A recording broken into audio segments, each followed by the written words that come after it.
Hello, this is a game philosopher, and today we're going to be talking about leadership because it's a very important issue. In fact, I want to ask the question, why do we have corruption almost widespread in almost every society on the planet today? A lot of people focus on the United States because the United States tends to be a big superpower that people like to look at either to mock or to be afraid of if there's corruption in it. But also, this is a timeless issue that's been going on as a struggle between the good and the corrupt societies and goodness and corruptness within societies. Now, the ancient philosophers distinguished practical philosophy as the ethical, the political, and the economical. And of course, for this video essay, I'm going to be talking about the political more so than anything else, but I'm also going to be talking about the economical and ethical as it relates. And in fact, a lot of times, since there's a lot of corruption in society, we expect our leaders to be corrupt. And in fact, we even vote for the lesser of two evils, and not the most virtuous of the two people. In fact, in my opinion, there are some stories that tell us exactly what makes up a good leader.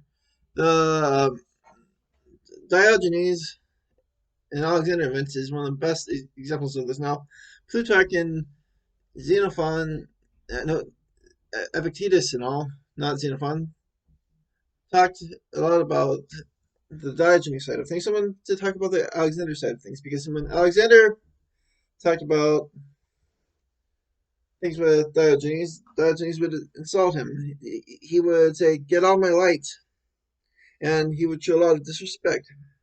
On the other hand, Alexander, he said, "If I were not an Alexander, I'd surely want to be a Diogenes." Now, Plutarch relates this to how Diogenes felt more freedom and had more power than uh, Alexander, just because he could get away with doing stuff freely and without anxiety. Now, this is a great look at like Middle Platonism and Stoicism and how they viewed things. But I'm gonna look at Alexander. So here's this guy named Diogenes. He's insulting Alexander. Now, Alexander could have beheaded him. Alexander could have become a tyrant. He could have done anything just because of these insults of this troll named Diogenes. What does Alexander do instead? What Alexander does instead is that he shows mercy. He actually says, "If I were not an Alexander, I'd love to be a Diogenes." He gives a compliment. And this is the best thing that Alexander could have done in this situation, because doing other things would have been tyranny. And it showed him to be a great and merciful king. Now, talking about more democratic leaders, let's talk about Pericles. Pericles is a good example of why goodness and skillfulness does not necessarily contradict. Because Plutarch mentions how Pericles would be able to be thrown in a wrestling match and then convince the audience that he won. It's this great skill of persuasion which a lot of leaders should have, and especially in a democratic society where the opinion of the people matter more than anything else. And Pericles was both good, but he was also a good persuader, and that's one of the most important things that a leader could possess. But also, when we look at, let's take it to China. The mighty Confucius in his Analects says, "If you lead them by means of government and keep order among them by means of punishment, the people are without conscience in invading them. If you lead them by means of virtue and keep them by means of ritual, they have conscience and moreover will submit." Now, this is a very important principle. A lot of people think of leadership and sovereignty and all as, oh, I'm the most mighty man in the world. But no, it's not that way.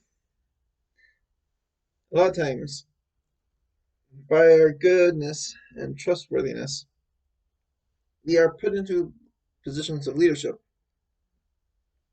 And in this position of leadership, we can actually inspire people either to go about causing chaos and destruction, committing crimes and all, or we could take the other route, is through virtue and through ritual, perhaps even a symbolic gesture of some sort, encourage people to be orderly and good, because in the ancient societies, justice kind of had a really odd notion about it.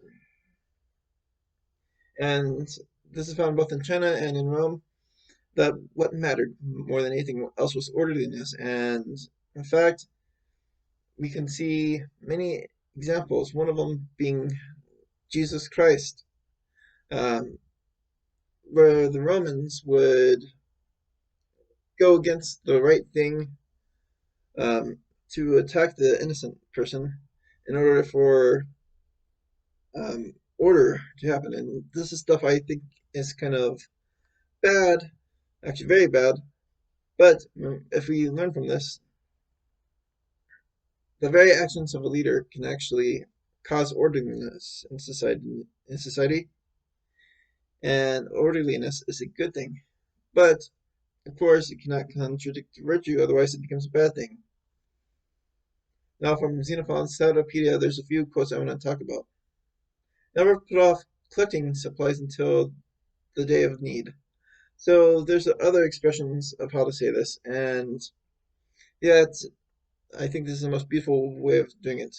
Never put off what you can do tomorrow if you can do it today. I think that's what Benjamin Franklin said. Um, this is obvious. All you want to do is be prepared for the future. If you're a leader, that means having the necessary supplies for pandemic research. You have to have a lot of research. You have to have a pretty good reserve of things for the economy. You have to pretty much try to be ready for any circumstance that may happen. Rule thou and be ruled. So essentially, if you are wanting to rule, you should be willing to be ruled as well. So obedience to rule can actually help you learn how to rule. This is actually something that someone who I really don't like, Richard Machiavelli, talked about a lot as well. So it's important, if you want to rule, that you should think about things in the matter of, what would I like to be ruled with? Now, this is kind of similar to the categorical imperative of Immanuel Kant. The idea is, and I'll probably get blacklisted by YouTube for saying Emmanuel's name right, because it sounds kind of dirty, but you want to be ruled, or if you want to rule, and you think about how you would be ruled, the problem is that a lot of times things might not go the way you want, but you at least have this little model of what would be like to be a good ruler. How much virtue, mercy, what policies you want to be put in place if you were being ruled. How you would respond to certain situations, or how you'd expect a good ruler to respond to certain situations. And when you do this, you can actually have a relatively just society by being a good ruler. If you wish to seem wise, be wise. This is obvious. No matter how much you like to lie to people, you're going to not have much substance in the lies. So if you want to seem wise, be wise. That means being humble. That means um, and analyzing things. That means doing the right thing. That means um, showing intellect with how you talk. You should not just want to seem wise by some deception. You should not ask the question of how can I get support, because the obvious answer is very obvious. You do things that would gain support. You would use wisdom. You would think through your own mind. In fact, Xenophon even has this little interesting dialogue where he talks about within this book, the Cyclopedia, that pretty much that the wise ruler would not have these seers and prophets tell him what to do, but rather he'd use his own mind to try to interpret the will of the gods and the signs of the gods. And this is the same thing. If you need to use your mind, you have to be wise. You have to show intellect. You have to show reason in order that you would seem wise, and also that you would actually be wise, and people would know that you're wise. It's not uh, just trying to be seem like you're a wise man when you're not. You should also be humble as well. You have to listen to good counsel and reject bad counsel. This is all part of being wise as a leader. To seek to harm enemies, but to do good for friends. Now, this is not really directly mentioned by Xenophon, but he says something like this in his dialogue. Because what happens is Cyrus's brother, his father and grandfather were telling him about all these uh, cunning manipulations he has to do, and then having to say to Cyrus, who was mocking it, saying that, well, it looks like you're trying to make me to be not a good son. And so uh, what happens is the explanation is that you do all the good, you do all the virtuous stuff for your friends, but not to your enemies. And enemies are defined not by different political party, but by those who would do harm to anyone within a nation. This is true just as it would be true that one should defend one's friends from some deranged killer who attacks them. And also that virtue does not conflict with skillfulness. Otherwise, Cleon, who was actually this very realpolitik type guy who would do a lot of corrupt things like try to put trumped up charges on his opponents.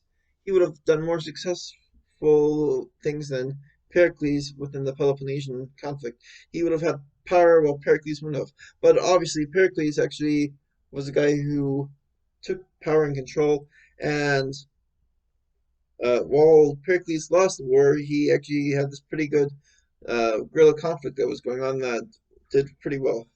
So, in order that we have no corruption, we must have good leaders. Good leaders are leaders who are educated in the means of good leadership and are expected to be good leaders. Since we do not have many good leaders today,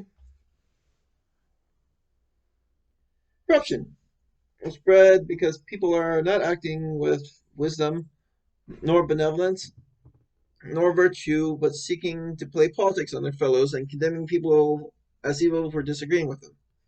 We need wise leaders and good leaders. If we would hope to not have corrupt societies, in fact, if there's any corruption under such a system, it would be controlled for the good of the people and not against the people. With the election coming up in the United States, this consideration cannot be stressed enough, for without wise and good leadership, the nation will continue its fall, and as a superpower in the world that it may affect by ripple against even those foreign lands. Like, comment, and tell me your opinions on what makes up a good leader, or who would be considered one in your opinion, either within the history of the world or those living. Also, please subscribe. Have a great day. Hit that bell button. Spread the message of this video if you don't mind. And I hope you have found something good about this video.